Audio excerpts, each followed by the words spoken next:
Hello, my name is Alex. Me and Agnes are here to answer a couple of questions regarding part 1 of the Caves and Cliffs update, which is coming very soon. Part 2, that will be the holiday release, and then maybe look into the future a little bit.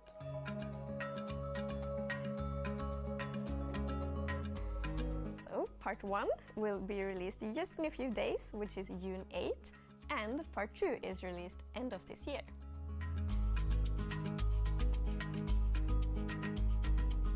Well, releasing a set of features in the first part of the update allows us to focus down on a subset of all the features. It also helps us quite a lot to achieve the goal of releasing everything as early as possible to you players, so we can get feedback on it.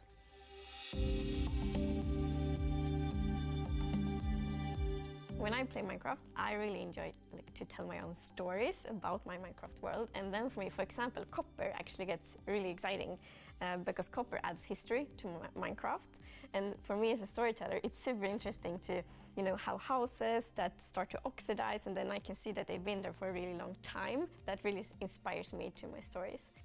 I'm an avid skier. I love hiking up and skiing down mountains. So my favorite feature, without a doubt, is going to be powdered snow.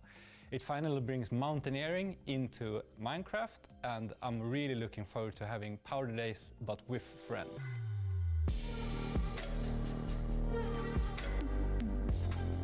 So part 1 will be 1.17 and part 2 is 1.18. And the reason we gave them major version numbers is because both part 1 and part 2 includes lots of really big features and lots of features, and then we think they should have a major version number. So 1.17 and 1.18.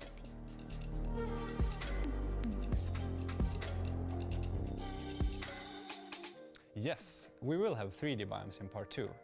One example of that is, for example, the Lush Caves biomes, where we have the possibility of having a different biome on the surface from underground. But in what shape and form we will have 3D biomes and how they will look is not yet decided. So we're still working on that.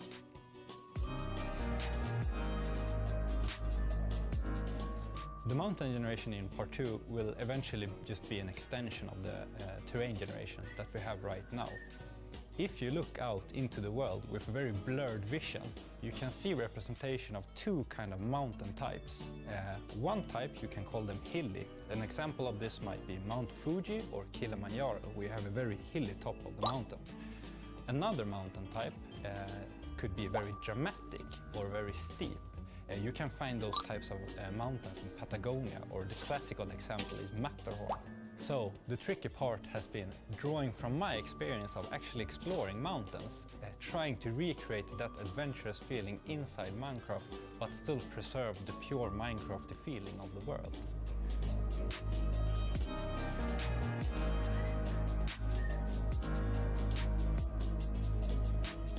This is an exciting question. Caves and Cliffs is a huge update. It adds so many new mobs, blocks, environments, mechanics. But we still feel that we are keeping the simple beauty of Minecraft, and that's so important. And we have thought quite a lot about, so what things are most important to keep to make sure Minecraft continues to be Minecraft, and that we can have and enjoy this game for a very, very long time. And some of these things are, one is definitely simple interactions. It's easy to learn how to interact with the Minecraft world, and it's easy to love Minecraft. And when you learn, then you will realize all the complex things you can do by combining all these simple things. And one thing is also the simple visuals, but still beautiful visuals, of course. And we feel we are keeping those as well. We just there for sure more environments, like the mountains and the new caves, so much contrast and so much variation.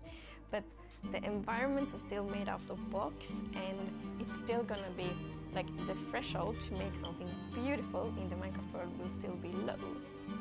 It's just more a new, exciting environment that can inspire you to build beautiful things in your Minecraft world.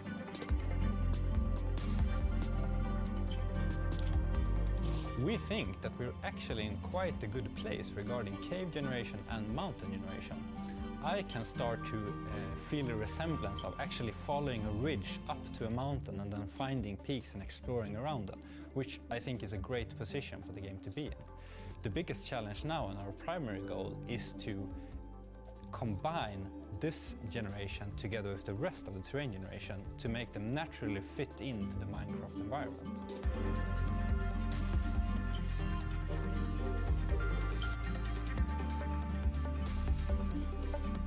For us, it's very important that you can play on your worlds for many, many years.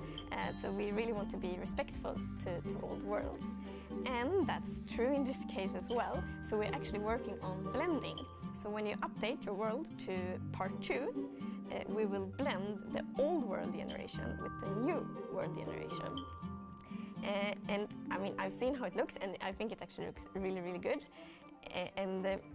An important thing here for us is that we should never destroy anything that you have built. So we will not change anything in chunks you have visited. However, we might change things in chunks you have seen but not visited, because it's easier to make a good blending if we combine some of the old chunks with the new chunks, because then it's going to be all smooth.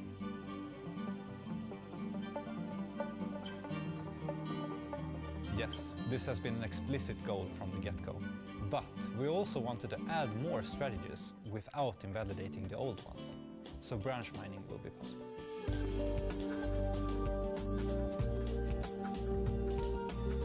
So of course we will spend lots of time, effort and love on really finalizing Caves and Cliffs and making sure we can release part 1 and part 2 in good quality.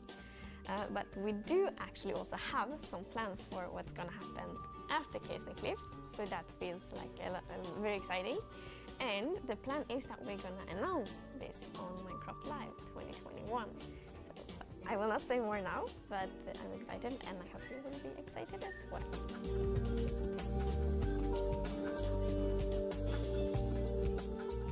Yes, so we will release part 1 on the same day for all platforms. And that's super soon, so that feels very exciting.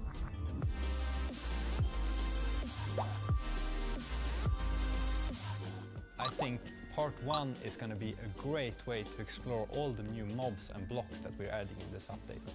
It's a huge update, and there's a lot of content coming.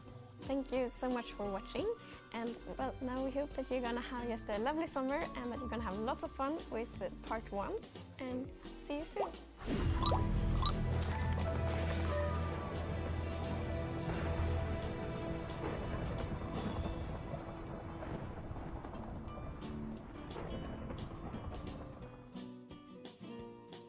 You all laughed at me. You all laughed at me. You all laughed at me when I built up my Kaguma Vault, saying that, well, Grian's just going to find the items, he's going to break through into it. Well, just take a look at this. This is a clip from Grian's latest episode of Hermitcraft. K-G-O-O-M-R. I don't know what that means. It works! It actually works, which is hilarious. Absolutely hilarious. Now, I'm not currently keeping too much in there, but at some point during this episode, I'm hoping that this chest should begin to fill up with iron. You see, in the previous episode of Hermitcraft, we built up this thing right here. This is a villager brooder, and as you can see, it really is chuffing out villagers. It's doing incredibly well, so that's absolutely fantastic. And then we also built up this, which is the framework of an iron farm. So we've got kind of all of the infrastructure in place for the most part. We just need to start filling in all of the villagers, build up the villager cells, capture a zombie that we can then have running around in the minecart, do all of the killing stations, do all of the storage systems, and everything like that. Which, when you say it like that, actually sounds like quite a lot, doesn't it? Also, it is so embarrassing still being in iron armor. I feel like maybe I should invest some of my diamonds in going full diamond armor, because I can't be walking around like this. Did I put this villager in a boat? Did somebody else put this villager in a boat? Or did this villager put this villager in a boat? I fear that may forever be a mystery. Anyway, first things first, we need to gather up a bunch of wool so that we can make all of the beds for our villagers to sleep in. And after making a little bit more progress on the build, I'm now back in my base gathering up even more resources so that I can actually build up the final parts of this structure. We're kind of on the home straight. So these little pods right here are the little things that the villagers are going to be sleeping in.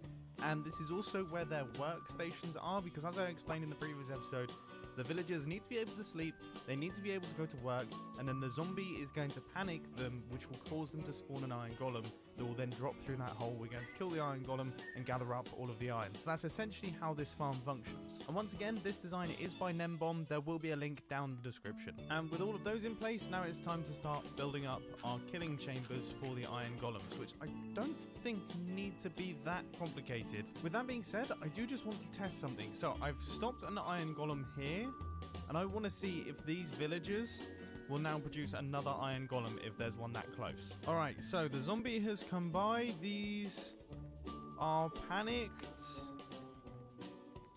but no iron golem. Okay, so it looks like we are going to have to drop this thing a little bit deeper. Goodness me, it needs to be even lower than this. Alright, of course it's not too much of a problem. All I have to do is mine out some shafts that go down into the floor. And as you can see, I've also got some signs on the walls so that I can have some lava blades too. Because iron golems, I don't think actually take any fall damage. So we have to kill them using lava, which is down there. And then we're going to have an item transportation system, which is going to move all of the items up into a storage system. And it was at this point that I received a message from Exumavoid to meet him at the Hermit Challenges area. Am I going to be challenged at my own place? Oh, hello there, Mumbo. That looks incredibly elegant, and I'm very, very jealous of the fact that you already seem to be rocking an Elytra. It suits your skin quite massively as well. The wings and everything like that. That's like the perfect combination. Speaking of my skin, what am I, Mumbo? What am I? Well, I would have thought a bee. I mean, you have a bee head. I don't know if this is a trick question. I feel like this could be a trick question. It's not a trick question. I am a bee. Okay, good. What do bees produce? They produce honey. I assume. Let's have a look in here. Oh, what do I see? I'm a bit insulted by the fact that you also seem to have shulker boxes as well. Okay, so you have. That is quite a ridiculous quantity of honey blocks. We should strike up a deal. Okay. I'm interested in deals. Now, I will warn you that the last time somebody came to me with a deal, which was Iskall, he did leave with only 12 bamboo. So I'm. Oh. It wasn't a great deal on his part. I can think of one thing I'm in need of right now, and that is iron. Right. Okay. That's handy. That's very handy because I'm in the middle of building an iron farm right now. Hopefully, it's going to be operational by the end of the day. So, what you thinking? You thinking we're going to have like a? How would you like to structure this deal? Would it be 1 for 1, 1 honey block for 1 iron ingot, or I mean, you know, what are you thinking? I was hoping you would have said iron block. It's too pricey, isn't it? It does. I know this. I'm going to need 1, 2, 3, probably 4. No, I'll go. I'm going to keep three of these stacks for myself, right? Okay. So there's a clean 4 stacks there. Whatever you think that's worth in iron. Yeah. I'm happy with you taking that and then giving me the iron at a later date. Okay, so it's kind of like a honey block loan. All right. Okay. All right. Honey block loan. I'm the bee mafia. That is very much appreciated. Expect to see your iron delivered in the form of like a walking spider machine type thing, gradually moving over the landscape. Sweet. Okay, that was successful. We now have honey blocks. That was unexpected. Genuinely thought Exuma was going to challenge me to something ridiculous and then force me to do it because I did some form of obscure initiation ritual. That tends to be what happens over in that area there. Anyway, now I'm currently in my base actually smelting up iron so that I can finish my iron farm. I ran out of the iron required to build the farm that produces the thing that I've run out. Yeah, it gets confusing. But thankfully, we've now got there. So I have item collection systems underneath the lava blade here. So that means that all of the iron is going to be going into the correct place. I've got all the I've got everything. I've got everything ready to go. So now we just have to start moving the villagers. And because there's 15 of them, that will get very repetitive. I thought it'd be best maps. And boy, oh boy, am I happy that I did it in the form of a time lapse, because that might have just been the most frustrating 2 hours of my entire life. Villagers, don't bother, don't do it. Okay, there is simply nothing more frustrating than a villager who doesn't want to do what you want the villager to do. It's just, it hurts. It actually hurts my soul. I would break the boat, and the villager would just go, cool, thanks for releasing me, see ya, and go straight into the water and then drop straight through the chute that the iron golem's meant to go through and go through the lava and die. And what in their pathfinding algorithm is making that happen? What is doing it? Seriously. It's like they're programmed to be annoying. Seriously, I don't know what to say. Anyway, 16 of them fully moved and put into place. Now ready and waiting for fear. I'm going to scare them for the rest of their life, and they deserve it. I've realised now that that does sound quite cruel, but it is the truth. I'm going to be scaring them for the rest of their life with a zombie. That's quite bad. Okay, here's the good news. I've got myself a zombie. Bad news, I did die, and I think he's stolen my sword. And there's another zombie there. I could be about to die again, okay? But we do have a zombie. We can't kill him. I don't think he's taken anything precious. Wait a minute, where is my pickaxe? Is this a problem? Do I have to be concerned here? My zombie's gonna be fine because he's wearing a helmet, but I do definitely need to get away from him. And now he's being followed by a creeper. I need to lure in this zombie whilst maintaining a healthy distance from this creeper, otherwise the creeper will explode, killing my zombie. This is an issue. This is a genuine problem. Okay, I managed to take care of the creeper with an axe, so that's all good. That's all good. Okay, we just need to lure this dude over onto this minecart rail right here. Come on, fella. Come on. And he's not going to despawn because that's my stuff. Come on, dude. Yes! We did it! Oh my goodness. Oh, that was stressful. That was incredibly stressful. We have iron golems! We have iron coming now! That right then, it started straight away. Oh, that is awesome. That is seriously awesome. So there we go, we've got ourselves an iron farm. So that was incredibly stressful. Oh, that was really, really difficult. Didn't seem to get an iron golem from that one. We'll see what happens there. I think there is a chance that sometimes they don't produce iron golems. Maybe. We didn't seem to get one then. But we did get one then. Okay, well, we'll have to look into that. We'll have to see if that is like a recurring thing, to be honest with you. But regardless of what happens, okay, we are getting iron golems out of this thing. We are getting iron golems, and this is amazing news. I mean, look, already, it's only been running for around about 2 minutes at the maximum. We have around about a stack of iron from just the 2 modules that are working. That would be 2 stacks if both sides were currently working. Oh dear. Okay, I thought this could happen. So the iron golem has spawned on the floor. Right. How far down do we need to clear out to stop that from happening? Is it going to be really far? Is that something that I just totally haven't thought of? Thankfully, it looks like it's only 6 blocks downwards that we have to worry about, so that doesn't mean that we're going to be doing any massive excavations. I got worried that I was going to have to create some form of perimeter there. Yeah, this should hopefully do the trick. So we've got a fully cleared out space now. Nothing should spawn on the floor. The only thing that I did see earlier is I saw a cat on the floor, and I think they can count towards the cap of iron golems.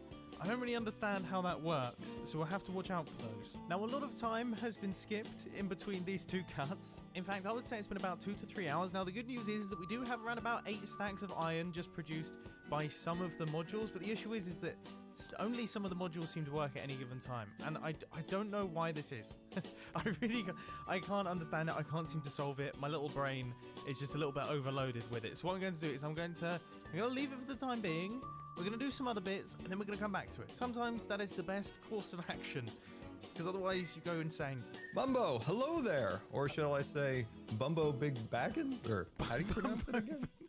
Bumbo Big Baggins is a new one. That's so funny. I mean, I don't know. What is it? It's Bumbo Baggins, dude. I mean, like, I'm feeling a little bit personally attacked. I know my diet's gone a little bit off the rails over the past year, but dude, Bumbo Big Baggins, I can't believe you come out with that. I've only heard it once and I wasn't sure. Well, anyway, it's nice to see you too, dude. And How I must do you get in here? Yeah. It's down there's here. a door. It's down here. Yeah, you're good. I mean, you're looking different from the last time that I saw you as well.